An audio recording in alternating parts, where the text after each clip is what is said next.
Okay, so I just got back from seeing Dora and the Lost City of Gold.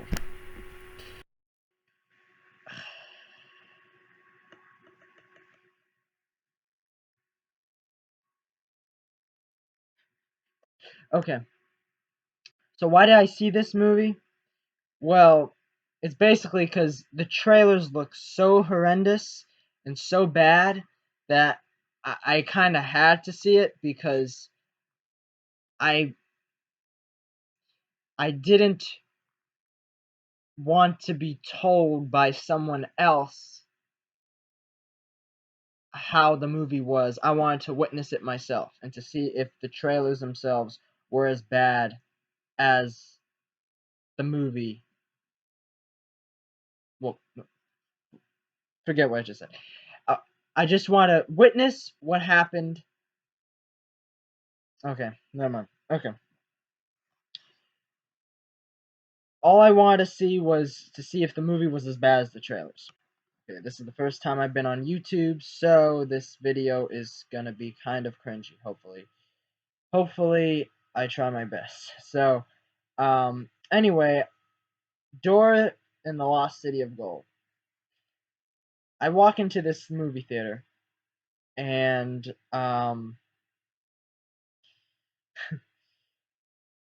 I'm like one of the only people in there. And what's weird about it is that it's a 4 p.m. showing for a movie that comes out Friday, and they're doing this weird thing now with um 4 p.m. showings for Friday movies. They did it with Once Upon a Time in Hollywood, and now they're doing it for Dora. I understand that Once Upon a Time in Hollywood was about 2 hours, 40 minutes or so. It was almost 3 hours, so that would make sense why they would maybe push it earlier. But um, Dora, I guess, too would make sense because Dora was it. Well, it is a kids' film, and maybe kids would like to see it earlier. Um, but I don't really understand why they're starting to put these movies out at like 4 o'clock in the afternoon when we are seeing in the trailers they're saying that out Friday, where technically they're really out Thursday. I mean, they have about 4 showings for Dora on a Thursday. I mean, are they going to start to put them out at like 12 in the afternoon, and are we going to get matinees for like Thursday showings? Um, Another reason why I saw Dora was also because I got Regal Unlimited, and it's the best thing that happened to movie going. So I wanted to use it up to the full advantage. So Dora, I guess you can say, benefits from Regal Unlimited. Anyway, so Dora and the Lost City of Gold starts, and it starts um, pretty much what I would expect from a movie like this to start, and they have the Paramount logo coming in, nothing fancy, nothing at all. But then it opens with a is it a PSA? I don't even know what to call it. Um, where it's basically stating how foxes do not swipe, and I don't know who's speaking. If it's Benicio del Toro, Danny Trejo, Tamora Morrison, I don't know who is speaking. Even the other guy, Eugene Durbose, whatever his name is, um, I didn't know who was saying it, but it's this guy talking about how foxes don't swipe. So that was kind of funny, and I thought that that was like a sign that this movie may not be as bad as what they were saying it would be compared to what I saw from the trailers. Anyway, I'm watching this movie, and then all of a sudden, it starts, and I'm like, I get this weird sense of like nostalgia, even though I barely remember Dora the Explorer. Like, um, I I think I did research. It was in 2000 that it first aired, so I was one. But I remember seeing many different what do you call it? Reruns, I guess, of Dora, unless they were actual episodes. But if they were actual episodes that were airing, I wouldn't have known.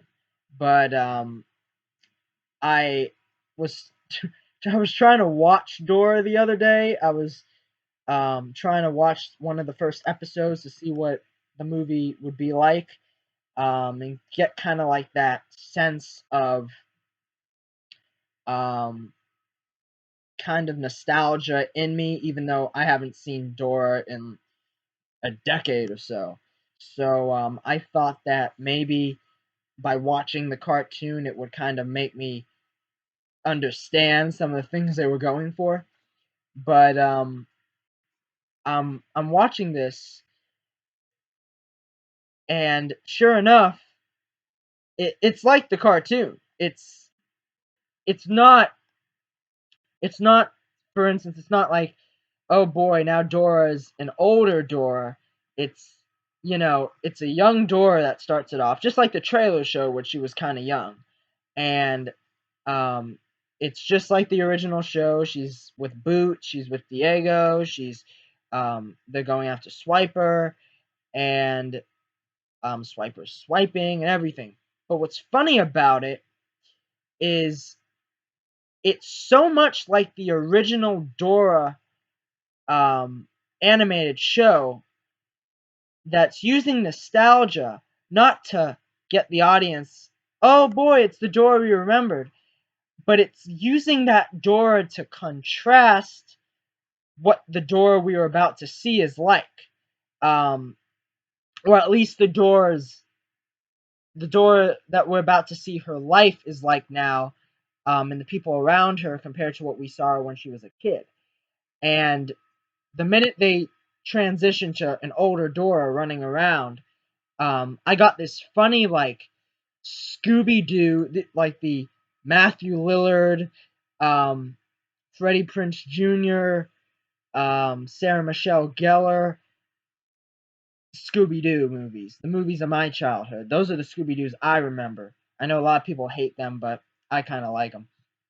Well, I love those movies. At least the first one. I haven't seen Monsters Unleashed a lot, but the first one is just an iconic children's film for me. But I was watching this Dora movie, and sure enough, they have this. I felt like it was the same type of feeling I got from watching those old Scooby Doo movies, where it's like, oh boy, here's the classic iterations. This is what we remember them to be like. Oh, but now they're a bit older, and now life's changed for them. And let's see it. And I was watching this, and I was like, oh snap! What it is this movie gonna be like Scooby Doo? I mean, it could be really bad, but like, is it gonna be, um, like if it's going for that same type of movie, I'm like, I might be all in for this. And I was like smiling to myself, and I was like, well, I might be the only person seeing Dora the Explorer or Dora in the Lost City of Gold this week, but I don't know. Maybe I'll enjoy it. And they opened it up too when she was with Diego, and it looked like a somewhat interesting dynamic between them because she's sad that he's going away. And I was like, well, if they really, really develop this, this could be a very heartwarming story. And what's also interesting is the score I picked up immediately in the beginning because I'm like, okay, I'm kind of liking the musical cues I'm getting here.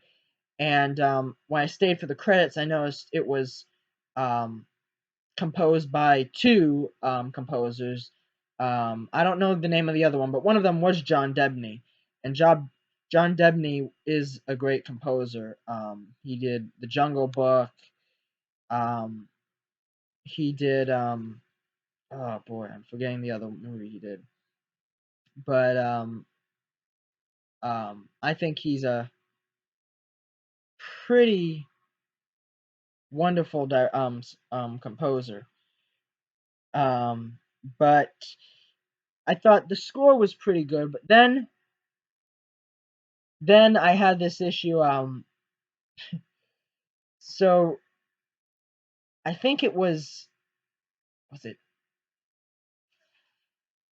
it was yeah, it was right when Dora first finds um like some treasure, whatever she's looking for.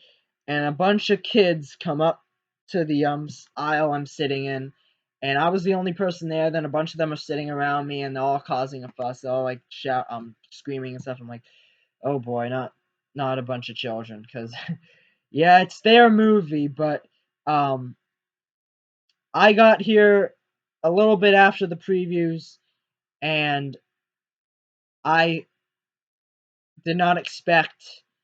I mean, it is a kids' film, but I wasn't really expecting a bunch of kids to be in this 4 o'clock showing today.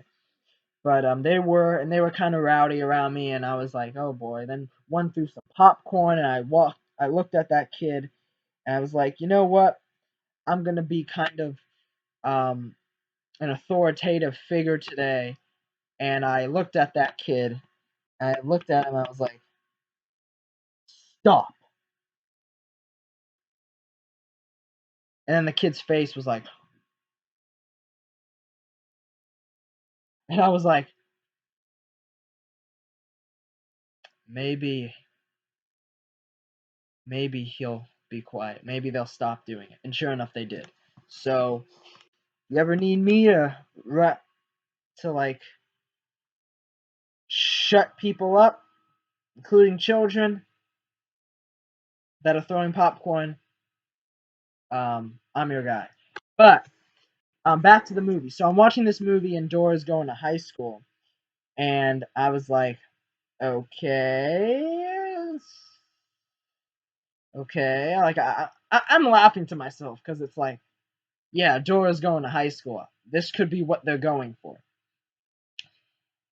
And they start to walk around this school, and every kid is a stereotype.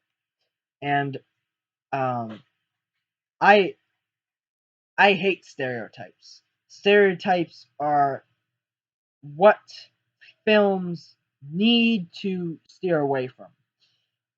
Booksmart steered away from the stereotypes. Euphoria steers away from stereotypes. Um, um, Lady Bird steers away from stereotypes. Those are like high school um, high school media that is steering away from stereotypes, and I love it.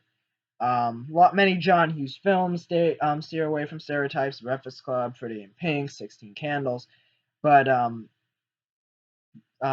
we don't have a lot of films, in my opinion, steering away from stereotypes. You have movies like Bumblebee. You have movies like Jumanji, Welcome to the Jungle, that are just using stereotypes as an excuse to say, oh boy, their excuse is saying, okay, we have a gigantic transforming robot alien in this movie. We don't care about the kids or the teenage characters in this movie. We'll just get someone else to write them the way they think kids act in schools today, and then we'll just pass it along because oh boy, we got a gigantic transforming robot alien in this film. Jumanji. Oh, we don't need to worry about stereotypes because what's the excuse? We have a video game, and the whole video game is about using video game stereotypes to help contrast with the other stereotypes in school, which works, but it still is annoying watching the jock, the um, dumb, pretty blonde, the nerdy, cute girl that is so insecure, the the nerdy guy who can't find a date. Oh boy, it looks like the nerdy guy and the nerdy girl are so gonna hook up. It's like becoming a thing, and Dora is all about stereotypes. Every character um in Dora is a stereotype. You got the um brother who was like, "Oh no, Dora, I don't want to be your I don't want to be seen by you. I'm this cool kid. I'm trying to maintain my coolness and popularity in school." And then you have this girl who is like the know-it-all, who like, "Ooh, I know the answer. I know the answer. I know the answer. I'm so pretty. Like, I love this. I love that. Um, I I'm the straight A student in the school. I'm so cool. Nobody likes me because I'm so cool." Um, and then you have the nerdy kid that gets in trouble, socially awkward kid. Um, I mean, they even show him, and it's this scene where Dora and Diego are walking away, and you see from behind, Diego's like, "Oh, we don't talk to him," and Dora's like, "Why not, Diego?" And Diego's like, "Well, that's why." Then they turn around, and it's like these two, three bullies are pushing this guy against a locker. Okay, one, the high school I went to had no lockers. So someone needs to explain to me why lockers are still in movies. I mean, we didn't put stuff in lockers. There were lockers around, but like we didn't put stuff in them. So, um, I guess you could say it was. But like I see a lot of lockers in movies these days. Spider-Man: Homecoming has them, and that's just ridiculous. So, I don't know. But um, let's see. So then in after they go to high school, as Dora's introduced to high school, Isabella Moner plays Dora, and um, Isabella Moner is one of the best actresses, young actresses in Hollywood today. I love all the performances she's given. I think she's a wonderful actress, and sadly, she's in the worst movies that Hollywood has to offer, because you have this wonderful actress in Transformers: The Last Night, where she was all over the marketing as the um as was it what was it the I think she said like fight like a girl. I think that was her thing, which was cool. But um she was all over the marketing, and a bunch of like trolls online got so upset over that. um I think it was a commercial or a trailer, but it wasn't a trailer. It was like a commercial. I think it was on MTV, if I'm not mistaken. And she is like um, this huge marketing ploy for Transformers: The Last Night.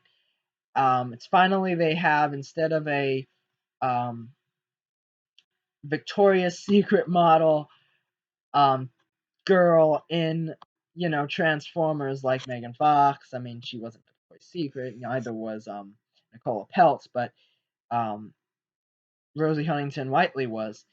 And you have finally a little girl in Transformers: The Last Night that's gonna be, oh boy, she might be the main new character in Transformers: The Last Night.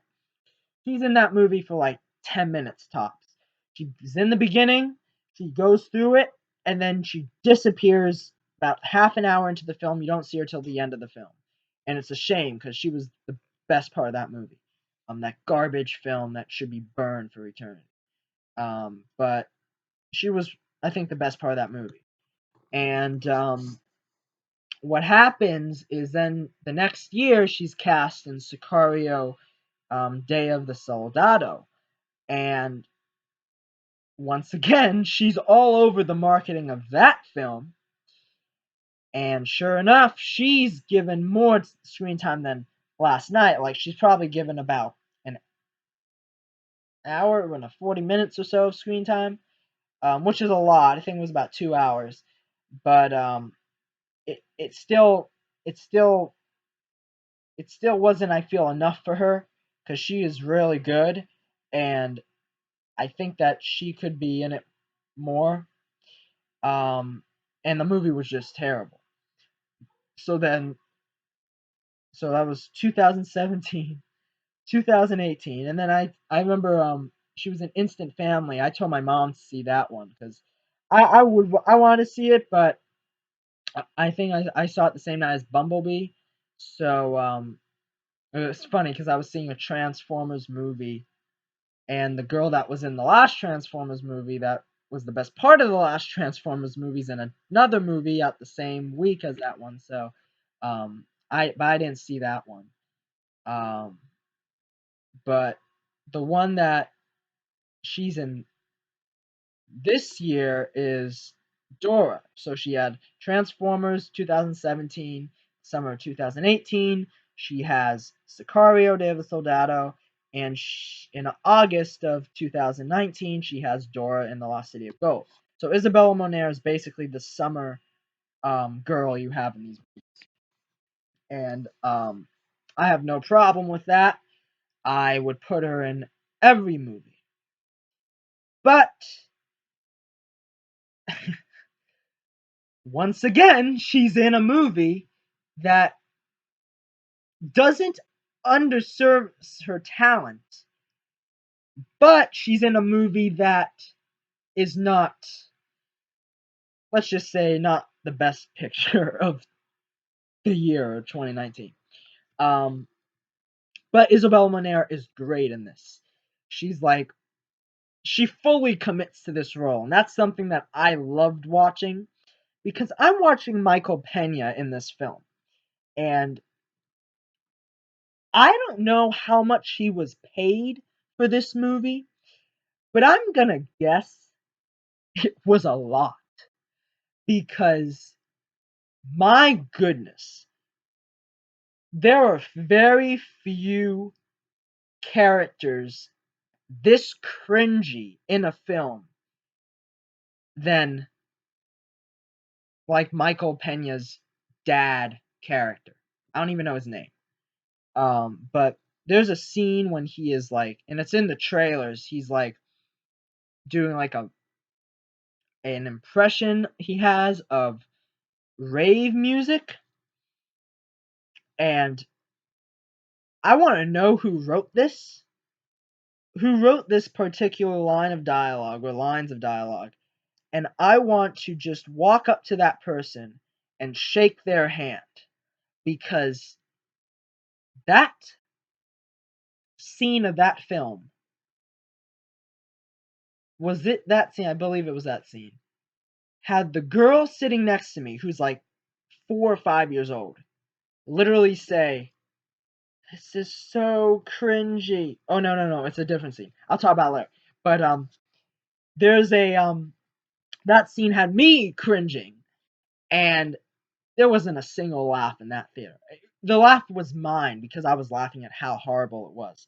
Because literally, it's like him doing like. Now I'm embarrassing myself, impersonating Michael Pena, embarrassing himself in this thing, but it was so horrible, and I, I mean, it's only what 20 seconds, but it is so bad. And then what happens is, sure enough, you have um um Dora go to high school, and she goes to a dance. Now, I don't know how many of you watching this, which will probably be like one person if anyone ends up watching this video. Um, so I don't know how many of you watched Robot Chicken, but there's a great Robot Chicken sketch. I forgot the name of it, but it's like Dora's quinceanera, and it imagines Dora as a teenager. On a six was it 15? I think quinceanera is 15 because it's not. Yeah, well, quince is 15, but it's can you say quince 15? But it's Dora's. quinceanera on Robot Chicken, and it's basically just a parody of what Dora would be like when she gets older. And it is brutal. It is just so insulting to the Dora character. So that's what um, Robot Chicken is. And Dora's getting drunk. She's on drugs and everything, and it's just hilarious. But I was watching The Lost City of Gold, and I'm like, oh, a dance? I mean, this is basically Robot Chicken's version of Dora, but for kids. So I was like, I can't wait to see this. And I'm actually really enjoying this movie in a kind of like laughing to myself way. But I'm really enjoying the movie because I'm like saying to myself, they waited what, 19 years to make a Dora film. And they do to Dora what they do to many characters in animated form or something. What would they be like when they get older? I cannot wait to see the Caillou live action film coming out in what, 2030, when Caillou gets older and finds out that actually no, I'm not gonna make a joke, but um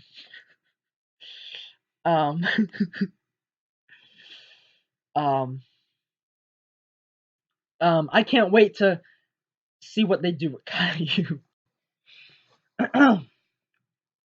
But anyway, um Dora, let's just say it, like she's in this dance, and I'm watching this dance, and it's like, okay, I mean the characters are all stereotypical, and I'm like, I don't know how much I can take. But then there's this one scene where she has to do this.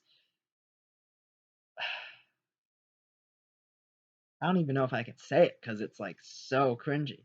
It's they're gonna be dancing. It's a dance. And I think it's kind of funny. It was almost I would say how terribly high school movies are being written now. This was the most accurate high school example. Well, at least I would more so compare it to middle school, because it's like time to dance. In every movie, you see all these kids getting ready to dance, but in this movie, it's like no one's dancing. Everyone's like on the side, and they're just sitting awkwardly. So like, Dora goes up to that kid that got pushed into the lockers, and she's like, "Hey, would you like to go dancing with me?" And the kid's like, even though he I think he has a crush on Dora, they never go that way, which is actually interesting because I think that I don't know if that was a smart idea, but like this kid, he's like so weird and such a horribly written character. It's like almost um realistic that this kid, the way he acts, but he's like, oh no, I can't dance. But you know what I can do? I can hold my breath for a real long time. And sure enough, he holds his breath for a real long time. And that becomes a useful plot point later on in the story. So there's development.